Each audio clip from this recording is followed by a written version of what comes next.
Dasavatharam part 5. రాక్షసుల గురువైన శుక్రాచార్యుడు దేవతలు గెలవాలని బలిచక్రవర్తిని విశ్వజిత్ యాగం చేయమంటాడు. ఆ యాగం చేసినప్పుడు అందులో ఒక రథం వస్తుంది. ఆ రథంతో ఎవరితో యుద్ధానికి వెళ్ళా గెలుస్తాడు. అలా బలిచక్రవర్తి ఇంద్రలోకం వెళ్లి ఇంద్రుడిని ఓడించి స్వర్గాన్ని అధిరోహిస్తాడు. అప్పుడు ఇంద్రుడు మహావిష్ణువు దగ్గరికి వెళ్ళి జరిగిందంతా చెప్పగా అప్పుడు మహావిష్ణువు సరే నేను చూసుకుంటా అని చెప్తాడు. బలిచక్రవర్తి ఒకానొక రోజున అందరికీ దానం ఇస్తాడు.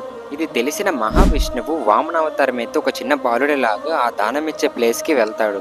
బలిచక్రవర్తి అందరికీ దానం ఇచ్చాక ఈ బాలుడు కనబడతాడు. ఈ బాలుడు దగ్గరికి వెళ్ళి దానం ఇవ్వబోతుంటే అప్పుడు ఆ బాలుడు నువ్వు ఇచ్చేది నాకొద్దు, నేను కోరింది ఇస్తావా అని అంటాడు.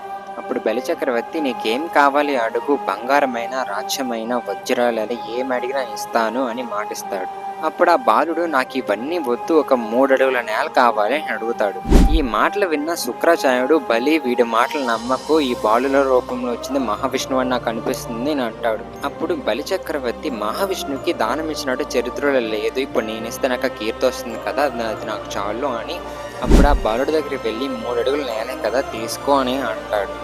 అప్పుడు బాలుడిగా ఉన్న వామనుడు ఒక్కసారిగా పెద్దగా అయ్యి ఒక కాలు భూమి మీద ఒక కాలు స్వర్గం మీద వేసి బలిచక్రవర్తి ఇంకో కాలు ఎక్కడ వెయ్యాలి అని అంటాడు. అప్పుడు బలిచక్రవర్తి ఇచ్చిన మాట తప్పకుండా ఇంకో కాలు నా తల మీద వెయ్యండి అని అంటాడు. ఇచ్చిన మాట తప్పకూడదనే ధర్మానికి కట్టుబడ్డావు, నీ ధర్మాన్ని మెచ్చి నేను చంపట్లేదు, పాతాళ లోకం వెళ్ళి బ్రతుకు అని వామనావతారం మహావిష్ణువు అంటాడు. ఇది వామనావతారం స్టోరీ. నెక్స్ట్ పరశురామ అవతారం గురించి చెప్పుకుందాం.